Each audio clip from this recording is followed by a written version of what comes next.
तड़का खाइबा पाई एते आपको विभिन्न प्रकार डाली को मिक्स करके ताको बेसी समय बतुरेया पाई किछि दरकार पड़िबनी। आज एई वीडियो माध्यम रे मु आपण मानकु कहिबी गोटी प्रकार डाली को व्यवहार करी आपण किपरि भाबरे पूरा टेस्टी तड़का घरे बनै पारिबे। नमस्कार, जय जगन्नाथ। मु मो चैनल सीजन्स एंड बाइट्स रे आपण समस्तंको स्वागत जणाउछि। रेसिपीटी को फुल देखिया पाई आपण मानकु मोर अनुरोध रहिला। देखंतु रेसिपीटी पाई मु एठी नै जाईछि बुट डाली। गोटे कप बुट डाली को मु गोटे ओळी भलो भाबरे बतुरी नैथिली। एबे ताको मु प्रेशर कुकर रे देई दोउछि। जदि आपणको पाखरे समय नाही ने गोटे ओळी बतुरिया पाई ताले किछि गरम पानी रे मध्ये आपण आधा घंटा पर्यंत ताको छाडी देबे। देखिबे से भलो भाबरे बतुरी जिवो। एबे बुट डाली आपण जेतिकी भी नैछंती तार 2 गुणा आपण सेथिरे पानी ढाली देबे।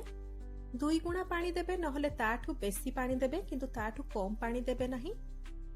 एबे पकई नबा सेथिरे आमे स्वाद अनुसार लूण पकई देकी आमे पकई नबा एठी गोटा मसला रे मु नै जाईची 5 रु 6 टी लवंग, गोटे गुजराती को एठी चपाती के छडे देकी आमे पकई नबा। ता सहित खंडे दालचीनी आ गोटे तेजपत्र पकई नबा। गोटा मसला को आपण ए स्टेप रे पकेबे, माने सिझेला बेले ही पकेबे, जहा फल रे कि आपणकर तड़का बहुत भलो बासिबो। एबे एई सब जिंस को पके देकी आमे 5 रु 6 टी सीटी हाई फ्लेम रे देई दबा आ ताको ऑटोमेटिक गैस रिलीज होबा पई छाडी दबा।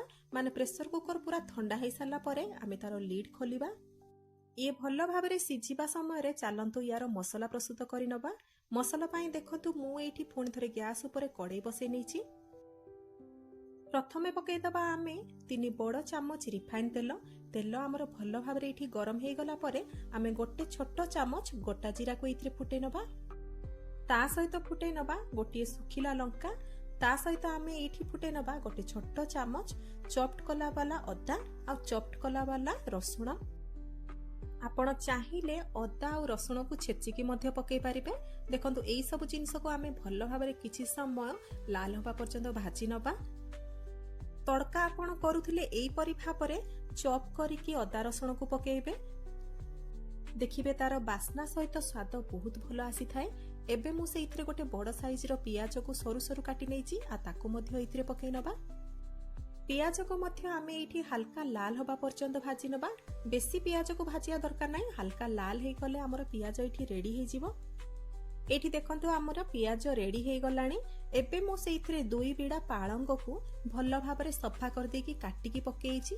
आपण को लागुथुबो तड़का फणी पालंग साग, किंतु मो कथा माने कि आपण पालंग साग पकांतु ए बुट डाली रो तड़का रे। देखिबे स्वाद बहुत बढ़िया आसीबो। स्वाद तो बहुत भलो आसीबो। ता सहित पालंग साग हम देह पई बहुत भलो, सेति पई पालंग साग को निहाती ऐड करिवे। एबे सागरु पानी मरिबा पर्यंत ताकू भलो भाबरे एठी भाजी नबा। देखंतु साग पूरा हमर एठी गोटा गोटा हे गलानी, माने एथिरु एक्स्ट्रा पानी सबु मरि गलानी। एबे मु सेइथिरे गोटे बड़ साइज रो टमाटो को चॉप करिकी पकेइ नैची। टमाटो को पकेइ देकी सेइथिरे आमे पकेइ नबा स्वाद अनुसार लूण। आपण एठी ध्यान देबे लूण पकेला बेले, काहेकि ना आमे बुट डाली सिझेला बेले लूण ऐड करिथिले, सेति पई आपण सेई अनुसार एठी लूण ऐड करिवे। जेहेतु टमाटो पडिला सेति पई एथिरु एबे एक्स्ट्रा पानी बाहरिबो। सेति पई टमाटोरु एक्स्ट्रा पानी टी मरिया पर्यंत आपण याकू भलो भाबरे भाजी नेबे। ता सहित टमाटो को एठी आपण मझिरे मझिरे टिके टिके प्रेस करि नेबे, जहा फल रे कि हमर टमाटो मध्ये मेल्ट हे जिवो। देखंतु एथिरु एबे आउ एक्स्ट्रा पानी बाहरु नाही, माने ये पूरा रेडी हे गलानी। एबे आमे घरर बेसी गुंड मसला सब ऐड करि नबा। गुंड मसला रे आमे एठी पकेइ नबा हाफ छोट चामच हळदी गुंड, ता सहित हाफ छोट चामच लंका गुंड आ शेषरे एठी पकेइ नबा आमे हाफ छोट चामच गरम मसला गुंड। मसला गुडा को पकेइ देकी आमे भलो भाबरे ताको मिक्स करि नबा। आमे इथरे अदा रसुण पेस्ट पकेइ नांती, सेति पई मसला को एठी किछि कसिबा बेसी समय दरकार नाही। केवल किछि समय पर्यंत ताको एठी आमे मिक्स करके भाजी नबा। जेहेतु बेसी मसला इथरे आमे व्यवहार करि नांती, सेति पई देह पई मध्य बहुत भलो। सेति पई निहाती ए रेसिपीटी को ट्राई करिवे। एई भितरे आम डाली मध्य भलो भाबरे एठी सिझी सारलाणी। ता सहित प्रेशर कुकर ठंडा है सारलाणी। सेति पई देखंतु मु एबे डाली को देखौची आपण मानको। एई परि भाबरे आपण प्रेशर कुकर रे डाली को सिझे नेबे। डाली बिल्कुल भी कोटा कोटा रहिबा दरकार नाही। तड़का रे जेमिति डाली रुए सेई परि भाबरे आपण ताको सिझे नेबे। एबे कड़ाई रे मध्य हमर मसला प्रस्तुत हे गलाणी। एबे आमे एई डाली को कड़े डायरेक्ट पकई नबा। कड़े एबे आमे डाली को पकई नबा आउ याकू आमे हाई फ्लेम किछि समय पर्यंत फुटई नबा। फुटेबा द्वारा आमर डाली मध्य बहलिया हो जिवो, पूरा तड़का परिका देखाबो। देखंतु याकू आमे भलो भाबरे इठी मिक्स करि नबा। जदि एई मोमेंट रे आपण देखिले डाली गोटा गोटा टिके अछि ताकू कोनसी डोंकी द्वारा भलो भाबरे इठी स्मैश करि नेबे आ भलो भाबरे मिक्स करि नेबे। एठी मो डाली को पाखापाखी 5 मिनिट पर्यंत फुटे नैथिली। 5 मिनिट पर ये आपण देखुथिबे ये पूरा बहलिया हो जाइछि। एबे आमे गैस फ्लेम को बंद करि दबा। एबे आमे सेइथिरे लास्ट जिंसटी करिबा जहा द्वारा कि आमर एई रेसिपीटी बहुत यूनिक हे जिवो, बहुत रिच हे जिवो।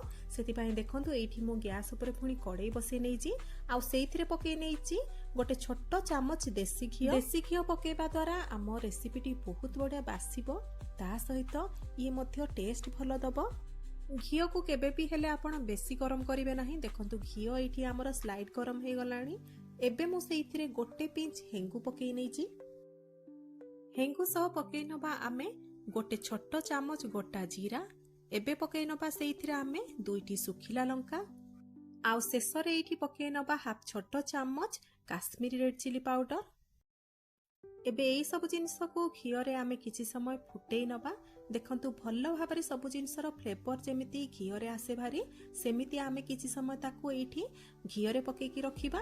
आउ एठी आपण देखि पारुथबे आम घियो रु मध्य धुआं बाहरलाणी। एबे आगरू रखिथिबा आमे डाली को सेइथिरे भलो भाबरे एठी पघारी नबा। डाली को पघारी देकी आमे एठी 1 रु 2 मिनिट ताकू हाई फ्लेम रे फुटेई नबा। आउ एठी आपण देखि पारुथबे पूरा देखा जाउची ना पूरा हमर ढाबा स्टाइल रो तड़का परिका। केही देखि कि जानि पारिबेनी बिल्कुल भी जे कोटिए डाली रे ता सहित पाळंग पड़ी कि एई तड़का प्रस्तुत हेइची। एबे आमे शेषरे सेइथिरे पकेई नबा कटा होइतिबा धनिया पत्र। कटा होइतिबा धनिया पत्र को पकेई देकी आमे एठी गैस फ्लेम को बंद करि दबा। एबे एई रेसिपीटी पूरा रेडी हेइ जाइची। सेति पय देखंतु आपणक पाखरे जदि तड़का पय विभिन्न प्रकार डाली नाही ताले ई गोटिए डाली आउ अल्प किछि पाळंग शाग जदि अछि आपण इजीली पूरा ढाबा स्टाइल रो तड़का बनै पारिबे। आपण एई तड़का को रुटी परोटा भात सहित पूरा आराम से खाई पारिबे। बहुत स्वादिष्ट एई रेसिपी। ताहले निहाती ट्राई करंतु एई रेसिपीटी आउ मते कमेंट माध्यम रे जणातु एई रेसिपीटी खाई कि आपणु केमिति लागिला। भिडियोटी भलो लागिथिले लाइक टे निहाती करिवे। जदि भिडियोटी पसंद आसीथिबो ताहले निहाती सांगसाथी बंधु बांधव मानक सहित शेयर करिवे। मो चैनल रे जदि नुआ आछंती किबा मो चैनल को सब्सक्राइब करि नाहांती ताहले चैनल टी को सब्सक्राइब करि नेबे। फेसबुक पेज रे जदि ई भिडियोटी देखुचंती ताहले पेज टी को फॉलो करि नेबे।